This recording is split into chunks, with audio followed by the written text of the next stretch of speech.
பத்திரிகை மற்றும் ஊடகத்துறை சார்ந்திருக்கக்கூடிய நண்பர்களே, உங்கள் அனைவருக்கும் என்னுடைய அன்பான வணக்கம். இன்றைக்கு மனிதர்களான நாம் இந்த அளவுக்கு பண்பாட்டு ரீதியாக முன்னேறி இருக்கோம் என்றால் அதுக்கு மனித சமுதாயத்தோட பயணங்கள் மிக முக்கியமானது. உணவு தேவைக்காக, கல்விக்காக, வணிகத்துக்காக, சமூகத்தை உணர்ந்து கொள்வதற்காக, நாடுகளை பிடிப்பதற்காகன்னு மனிதர்களுடைய எல்லா பயணங்களும் ஏதோ ஒரு நோக்கம் இருந்துச்சு. இந்த பயணங்கள் நமக்கு ஏராளமானவற்றை கற்றுக் கொடுத்திருக்கு.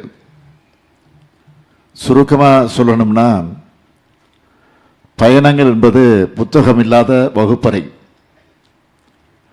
அப்படிப்பட்ட பயணங்களை ஊக்குவிக்க, சுற்றுலா பயணிகளுடைய அனுபவங்களை மேம்படுத்த இந்த உலகளாவிய சுற்றுலாவுக்கென உச்சி மாநாடு நிச்சயம் துணை புரியும் என நான் நம்புகிறேன். கூடுதல் சிறப்பு என்ன என்றால், இப்படிப்பட்ட சுற்றுலா மாநாடு முதல் முறையா தமிழ்நாட்டில் நடப்பது நமக்கெல்லாம் மகிழ்ச்சியையும் பெருமிதத்தையும் சேர்க்குது. அதே சமயம் கூடுதல் பொறுப்புணர்வையும் கொடுக்குது.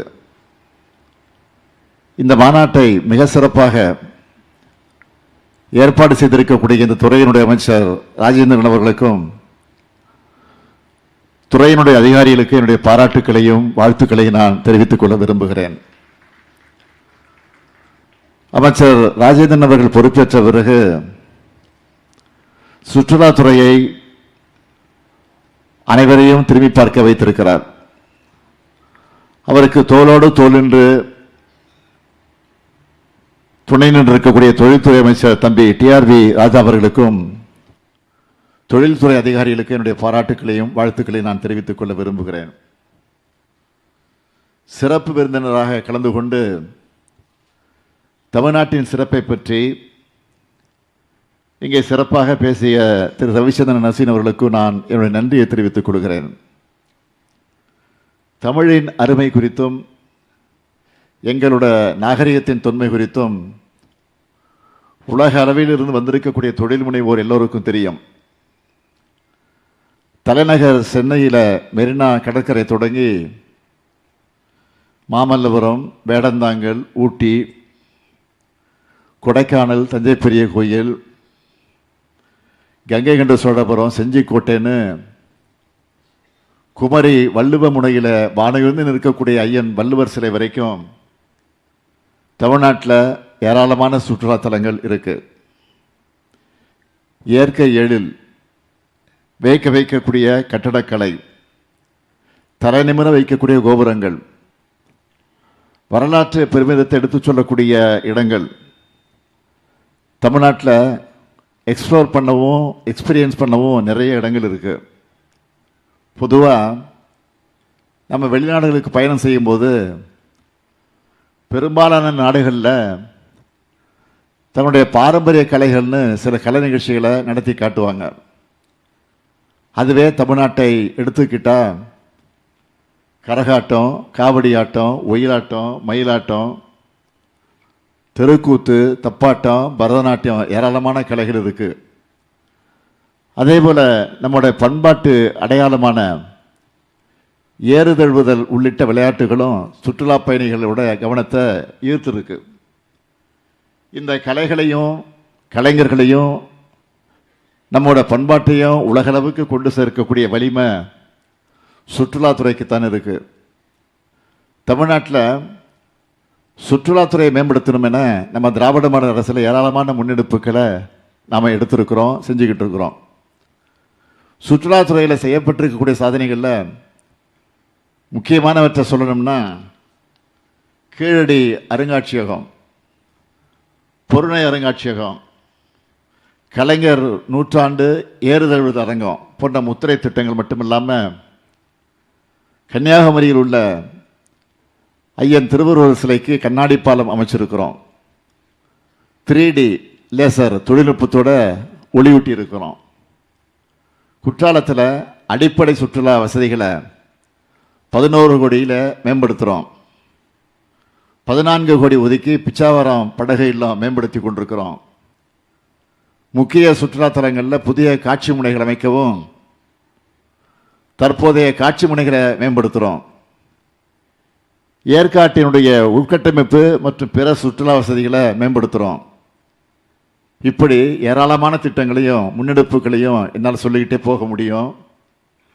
இதோட தொடர்ச்சியாக தான் இந்த நிகழ்ச்சி மூலமாக பூம்புகாரில் ஏற்பட்டிருக்கக்கூடிய பல்வேறு அடிப்படை வசதிகள், சிதம்பரத்தில் கட்டப்பட்டுள்ள தமிழ்நாடு சுற்றுலா வளர்ச்சி கழகத்தினுடைய ஓட்டல், மாமல்லபுரம் மரகத பூங்காவில் ஒளிரும் பூங்கா மற்றும் பிற பொழுதுபோக்கு அம்சங்கள் ஆகியவற்றை துவக்கி வச்சு, திருக்கடையூரில் தமிழ்நாடு ஓட்டலுக்கு உணவகம் கட்டுறதுக்கும், தரங்கம்பாடியில் பல்வேறு சுற்றுலா வசதிகளை மேற்கொள்ளவும் அடிக்கல் நாட்டி இருக்கேன். இப்படி கடந்த 5 ஆண்டுகளில் சுற்றுலாத்துறையுடைய மேம்பாட்டுக்காக 612 கோடியே 18 லட்சம் ரூபாயை ஒதுக்கி இருக்கிறோம். இதோட ரிசல்ட் என்ன தெரியுமா? கடந்த 5 ஆண்டுகளில் 128 கோடியே 97 லட்சம் உள்நாட்டு சுற்றுலா பயணிகளும் சுமார் 45 லட்சம் வெளிநாட்டு சுற்றுலா பயணிகளும் தமிழ்நாட்டுக்கு வந்திருக்கிறாங்க. ஆனால் இது போதாது. தமிழ்நாட்டை நோக்கி சுற்றுலா பயணிகள் இன்னும் அதிகமாக வரணும். யாதும் ஊரே யாவரும் கேளீர்னு உலகத்தில் இருக்கக்கூடிய அத்தனை மக்களையும் உறவினர்களாக நினச்சி அன்போடவும் நட்போடவும் பழகவும் தான் தமிழ்நாட்டு மக்கள். அதனால் வெளி மாநில மக்களும் வெளிநாட்டு மக்களும் தமிழ்நாட்டுக்கு அதிகமாக வரணும். இங்கே சிறப்பான போக்குவரத்து வசதிகள் இருக்குது. சுற்றுலா பயணிகளுக்கு பாதுகாப்பான மாநிலமாக இருக்குது.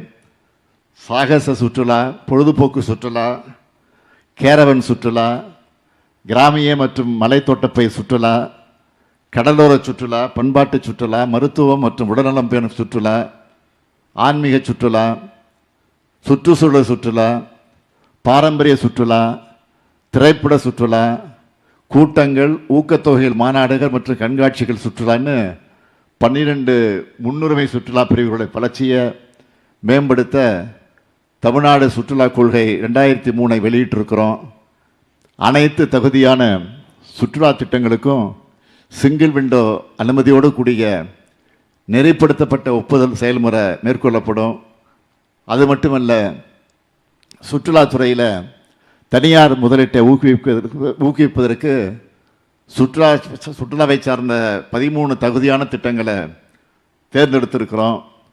நிறுவனங்களோட முதலீட்டு திட்டங்கள் அடிப்படையில் 3 வகையாக வகைப்படுத்தி முதலீட்டு மானியம், கூடுதல் முதலீட்டு மானியம், கட்டமைப்பு ஊக்கத்தொகை மற்றும் மின் பயன்பாட்டில் கட்டண சலுகை போன்ற முக்கிய சலுகைகள் வழங்கப்படும். இதையெல்லாம் உலக அளவில் கொண்டு சேர்க்க இந்த தமிழ்நாடு உலகளாவிய சுற்றுலா உச்சி மாநாடு நிச்சயம் துணை நிற்கும்.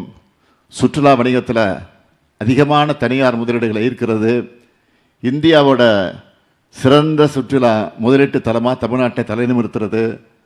தனியார் முதலீட்டாளர்கள், சுற்றுலா நடத்தக்கூடியவர்கள், மேம்படுத்தக்கூடியவர்கள் மற்றும் தொழில்துறை பங்குதாரர்களை ஒரே தளத்தின் கீழ் அரசுடன் ஒன்றிணைப்பது மற்றும் வருவாய் வழிகளை விரிவுபடுத்தும் புதுமையான சுற்றுலா தயாரிப்புகள் மற்றும் உட்கட்டமைப்புகளை திட்டங்களை ஊக்குவிக்கிறது ஆகிய இந்த மாநாட்டுடைய நோக்கங்கள் நிறைவேறக்கூடிய வகையில் எல்லாரும் துணை நிற்கணும் என்று கேட்டு, இந்த உச்சி மாநாட்டில் பல்வேறு சுற்றுலா பிரிவுகளில் 22,794 கோடியே 28 லட்சம் ரூபாய்க்கான உறுதியளிக்கப்பட்ட முதலீடு, 65,937 பேருக்கு உறுதியளிக்கப்பட்ட வேலைவாய்ப்புகளை உருவாக்கும் 128 புரிந்துணர்வு ஒப்பந்தங்கள் மேற்கொள்ளப்பட்டிருக்கு.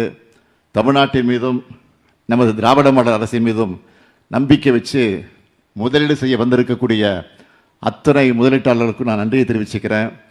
உங்களுக்கு தேவையான எல்லா ஆதரவு சேவைகளையும் எங்களோட அரசு நிச்சயமாக உறுதியாக வழங்கும் என்று உறுதியளிக்கிறேன். அது மட்டுமல்ல, இந்த மாநாட்டின் முக்கியமான 3 அறிவிப்புகளை நான் வெளியிட விரும்புகிறேன். முதல் அறிவிப்பு, உலக சுற்றுலா வரைபடத்தில் கலை மற்றும் பண்பாட்டு சுற்றுலா தலமாக தமிழ்நாடு இடம்பெற முதல் முறையாக அடுத்த ஆண்டு ஜனவரி மாதத்தில் தமிழ் பினாலே நடத்தப்படும். 2வது அறிவிப்பு, மாமல்லபுரத்துக்கு வருகிற சுற்றுலா பயணிகளுக்கு தேவையான அடிப்படை வசதிகளை மேம்படுத்த முதலாக மாமல்லபுரத்தில் சிறப்பு பகுதி மேம்பாட்டு ஆணையம் அமைச்சு அதன் மூலம் 100 கோடி ரூபாய் மதிப்பீட்டில் உலக தரத்தில் நவீன சுற்றுலா உட்கட்டமைப்பு வசதிகள் ஏற்படுத்தப்படும். 3வது அறிவிப்பு, 2023ஆம் ஆண்டு சுற்றுலா கொள்கை அறிவிப்பை அடிப்படையாக கொண்டு சிப்காட் நிறுவனம் சுற்றுலா தலங்களை கண்டறிந்து முதலீடுகளை ஈர்த்து புதிய சுற்றுலா வசதிகளை உருவாக்க உள்ளது. இதோட முதல் கட்டமாக கன்னியாகுமரி, கள்ளக்குறிச்சி, ஈரோடு மற்றும் தூத்துக்குடி ஆகிய மாவட்டங்களில் 4 சிறப்பு இடங்கள் அடையாளம் கண்டறியப்பட்டு முதலீடுகளை ஈர்க்க விருப்ப பதிவு கோரிக்கைகள் அழைக்கப்பட்டிருக்கு. அடுத்து 2ஆம் கட்டமாக தமிழ்நாடு முழுக்க 31 இடங்கள் தேர்ந்தெடுக்கப்பட்டிருக்கு. இவை நகர்ப்புற சுற்றுலா, சிறப்பு அனுபவ சுற்றுலா, பெரிய சுற்றுலா மையங்கள்னு பிரிக்கப்பட்டு இது தங்குமிடங்கள், தீம் பார்க்குகள், கேம்பிங் சைட்ஸ், இயற்கை அனுபவ தங்குமிடங்கள் ஆகியவை ஏற்படுத்தப்பட உள்ளது. இதனால் தமிழ்நாடு முழுக்க பல லட்சம் பேருக்கு வேலைவாய்ப்புகள் உருவாகும் என்று மகிழ்ச்சியோடு நான் தெரிவித்துக் கொள்கிறேன்.